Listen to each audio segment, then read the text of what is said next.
Hello and a warm welcome to Invest Africa. I'm Kukuletu Tsele. Thanks for joining me. Access to water is said to be a human right, but it's estimated that 2 out of every 3 people will live in water-stressed areas by the year 2025.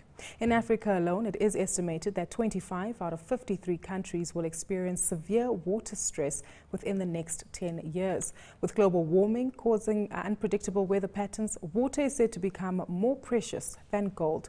From an economic perspective, water scarcity poses an immediate problem for agribusiness, fisheries and ecotourism.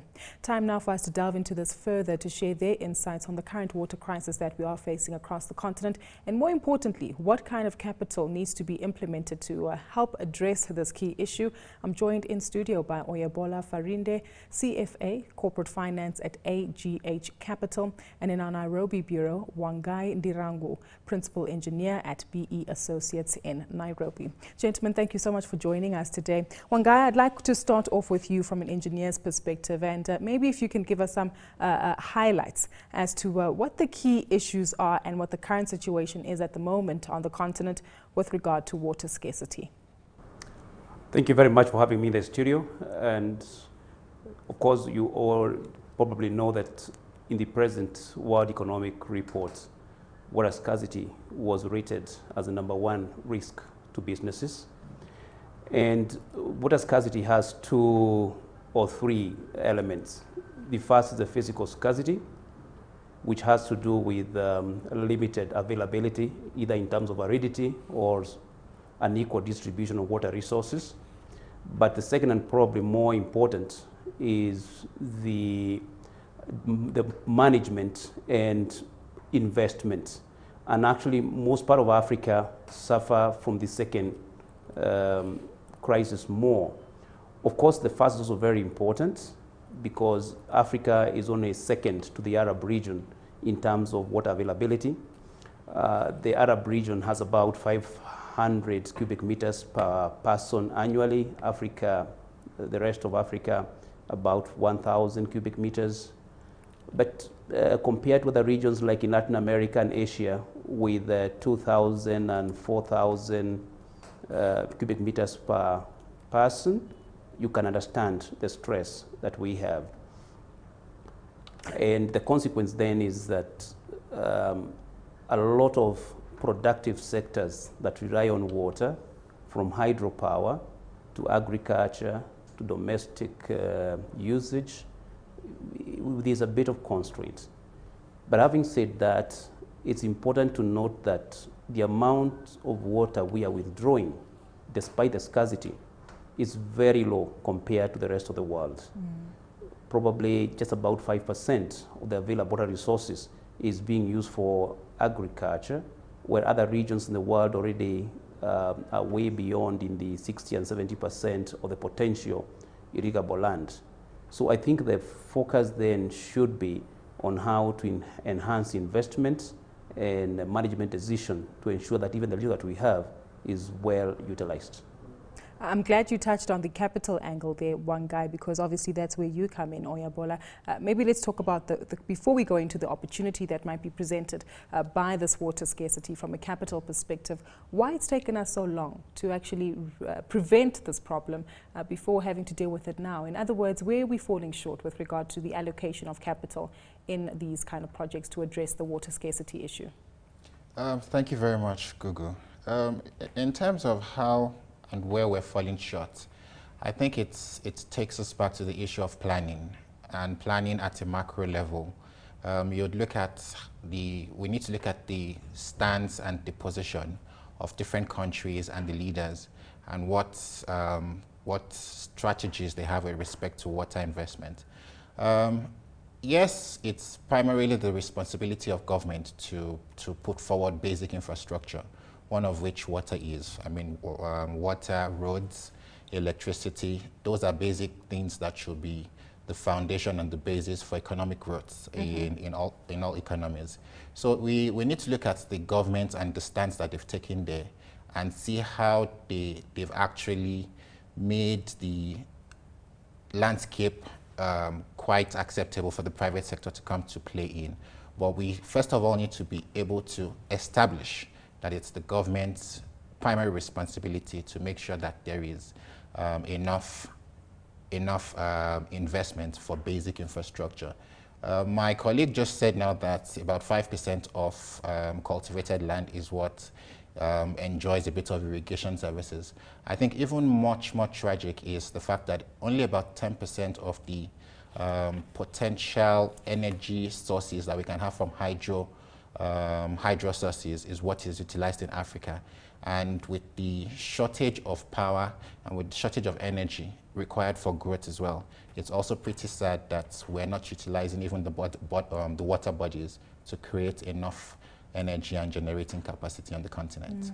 Oyabelo, to stay with you, are we finding that governments are creating that private sector business-friendly environment in order to welcome the capital into the markets for these infrastructure projects to pick up? There's a lot of talk about creating the landscape and doing a lot of public-private partnership. But the talk is not really translating into a lot of doing. The private sector investments are quite pragmatic. They're not emotional about investments.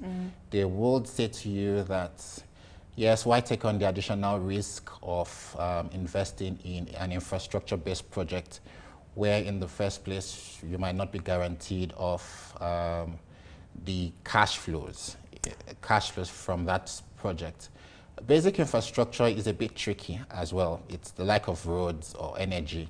It's the ability of the project to generate revenues depends on the affordability of the people who would consume the utility. Also, it also depends on the ability for that particular utility to be tariffed.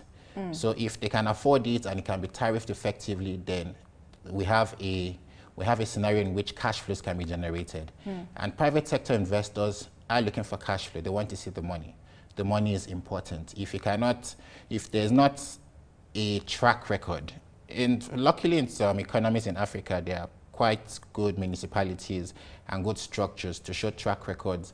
There are basic infrastructures already laid down, but in very many places, you don't find mature municipalities or mature environments or mature subnational environments where you can now invite the private sector to come and join the government. But the first effort, like I said previously, which we cannot really overemphasize, is that the government needs to take the lead. The private sector can then be invited. For the private sector guys, they would say to you that, look, what comfort am I going to get from taking on this project? Because for some of them, they are probably greenfield, or maybe for some of them, they are meant to be developmental or rehabilitation projects. So you find out that some of this infrastructure are quite dated, some of them are old, there's a lot of leakages and a lot of losses because of old infrastructure. But in places where the environment is mature, you're able to see how the actual government body has performed, and then you can base future cash flow projections based on that. And the private sector investors get some degree of comfort. But when that doesn't exist, they would ask you, where do we get the excess return from? Where will my alpha come from? What is the risk and what is the return to me? So that risk-return trade-off and the kind of investment profile which they have is what really stifles the entry of private sector investment. Because the private sector investment, okay, let's maybe break it down and say who would be interested? Maybe the banks. The commercial banks, a lot of the times, are not so long-tailed in their investment approach. They would lend you money for 4 years, 5 years at the most. You will not get a lot of moratorium in terms of repayments and paying back capital. But you might also find some aspects of private sector investments that have long-tailed funds, the pension funds, and they may be able to consider looking at investing in these long-tail projects, matching the duration of their liabilities with the expected cash flows, which are usually long-term on this sort of infrastructure projects.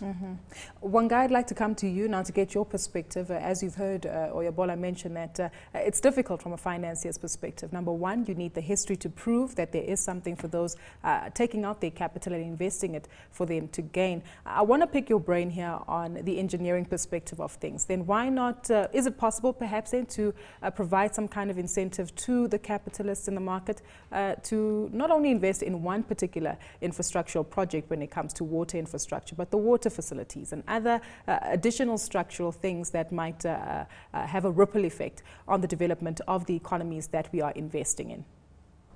Thanks. Actually, I want to add one point that, again, looking from the perspective of water supply and sanitation, you realize that in Africa, across the continent, there's been a lot of focus going to water supply issues and much less to water and sanitation. Indeed, a number of countries now in Africa have crossed the threshold of over 70%, or at least 60% coverage. But when you look at the water sanitation aspects, very many countries, actually I think more than 2/3, are still below the 30% coverage. That means that besides the capital, there's also what we place as priority. And then the other aspect is that the fact, which has been mentioned by my colleague, that the private sector would better work in an environment that's more predictable. And the level or the reliability and accessibility of data is really a limiting factor. Actually, according to one report, for instance, it is said that Africa is unable to draw from climate change funding because of the number of bankable proposals or projects that can be developed, and primarily because of lack of data. And again, the private sector therefore has to do much, much more to even determine the feasibility of their business idea. So I think as a starting point, as an incentive to the private sector, is to ensure that the working environment is right, that there's a clear focus in terms of creating an environment that works for the private sector. Tell you what, we will continue with this conversation and the theme overall addressing water scarcity and its investment case here on Invest Africa. Let's take a quick break. We'll be back right after this.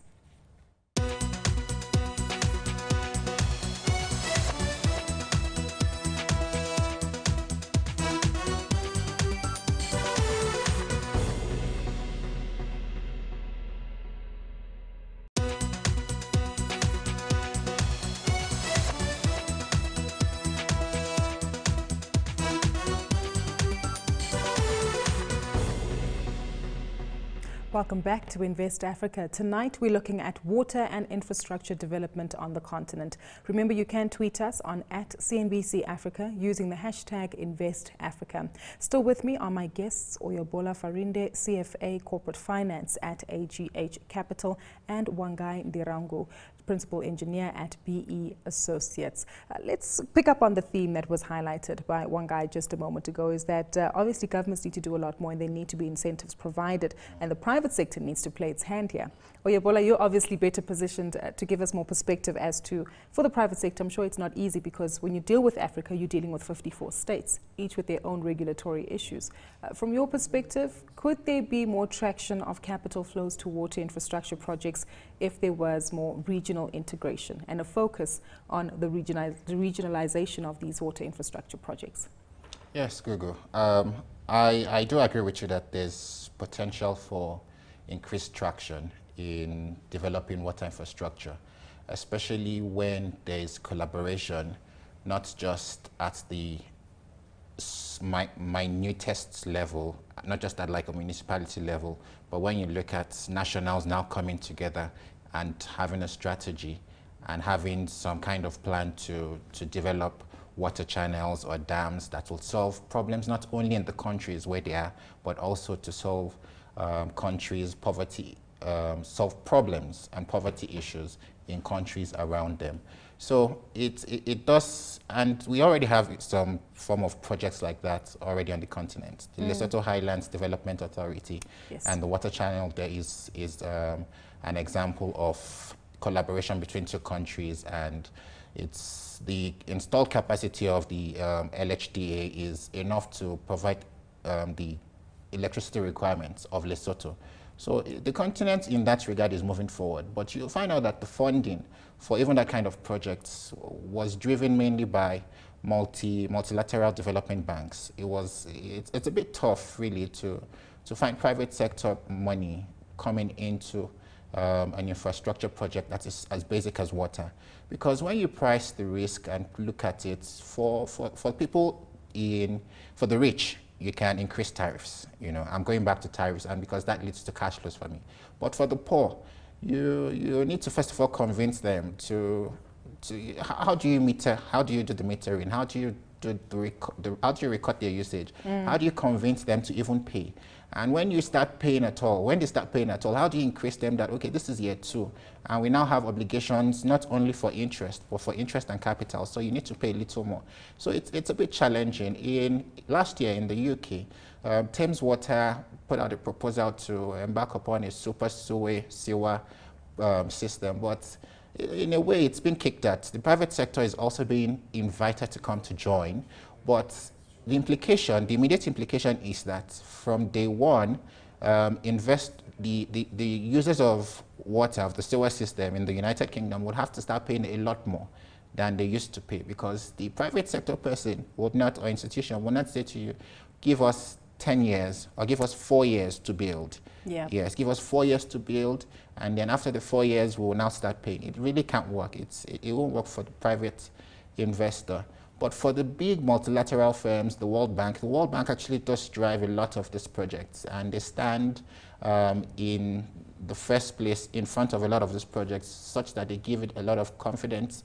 They give the investors a lot of confidence to now join in. The World Bank, the IFC, the Africa Development Bank, the Development Bank of South Africa, actually are the ones who tend to lead this sort of infrastructure projects. And it should be the case, because they are on a multinational level, they're for countries. It's not easy to have them driven by the private sector. It really cannot happen, because the private sector wants money, they want the returns with the minimum possible risk. Exactly. And that's where the trade-off is. Wanga, I'd like to come back to you here, not only to get your sentiments on the back of Oyebola's comments here, but also from the lessons that we need to be learning from more developed economies. And I say this because in Africa as a whole, there is a skill scarcity of individuals like yourself who are engineers and who can come up with innovative ways for us to address the current infrastructural projects. So from your perspective, lessons that we can learn from our developed economies and counterparts on the globe, what do these entail? Right. I think right now there's quite a lot of thought going around about how to, excite innovations in water sector in Africa. And I think, of course, it's a good idea.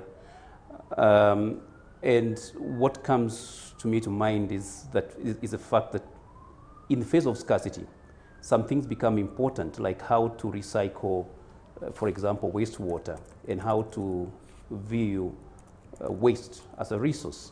And that immediately then means that we need to unlock the value by way of application of finance and appropriate technology. The second bit is that then for that to happen, there are certain requisite issues that are needed.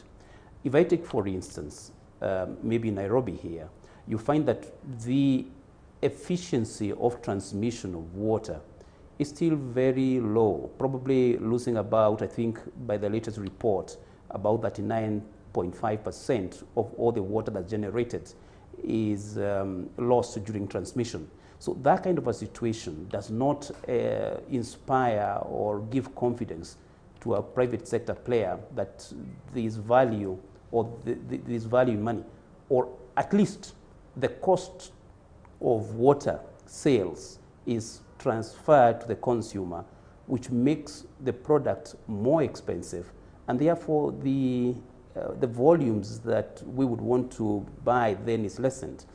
So I think the first thing that must be done is to ensure that our utilities are constant. The second thing that has happened across Africa in the last 50 years is that there's been a phenomenal degradation of the catchments. And with that, you get a lot of waste coming to the water sources, which raises the cost of treatment. So some of these background issues that really the government must do to ensure that the private sector is attracted, because you don't spend more cost than necessary. But in wrapping it, just to see that yes, there is a lot of room, particularly as I mentioned before, in the area of wastewater, when we start thinking about how we can reuse waste as a resource, but even in terms of updating the existing infrastructure. Just by way of example, I recall here in Nairobi and a number of water utilities in Kenya about 3 years ago, there was just an assessment of the energy efficiency. By some very basic retrofit exercise, some companies were able to save quite a substantial cost of their operating cost. So we not only look at how the private sector can come in for big projects, but even for, to save the little cost here and there, that at the end of it adds a lot of value and efficiency to the system. Maybe Google, maybe I can come in here. I do think that it is maybe an opportunity for the private sector to come in dealing with the bottlenecks in the water infrastructure environment. Now, there are suppliers, there's also the issue of being able to make efficient current stock of infrastructure that is available. There are people or there are companies who invest or who manufacture pumps, the water lines, the pipes, and all of those. In those kind of areas, the private sector can be encouraged to play in that space, but not in the build itself. The build, the government needs to lead in. But if you must bring in, or if you must bring in the private sector at all to invest in this long-tail projects, there needs to be some sweeteners. There needs to be some degree of credit enhancement for the private sector to play. So what form of guarantees would be available for the investments that the private sector investors put into the project?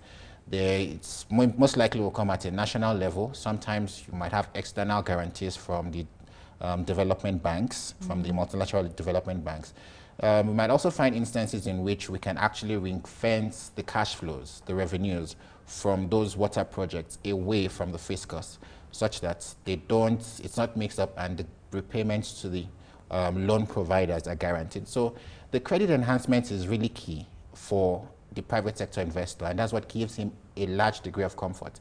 But what also needs to happen is that when you do give credit enhancements to the private sector, then you should not over subsidize, because when you put in so much back in, then the cost of that capital being raised, we expect to be able to drop commensurately, because the more you reduce the risk for the private sector investor, then the less the cost of debt should be. So I think there needs to be a right trade-off for the private sector to really be interested in taking the deal and investing in a utility like water. It almost sounds to me as well that we need some kind of alternative sources of funding, that maybe governments themselves who have a vested interest in their employees and the pension funds or government employee pension funds need to be the ones investing in this kind of infrastructure because of the long-term strategy here, and as you say, the view on how they'll manage to mitigate the risks there. But Wangai, just to come back to you here, are we addressing this issue of alternative sources of funding appropriately, looking at private equity maybe as an example?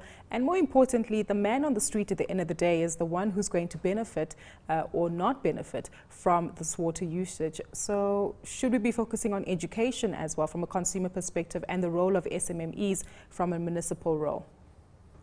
Right. I think the aspect of water, food and energy nexus comes in from the perspective that one, which has been said since Rio in 1992, that water must be viewed in all its uses.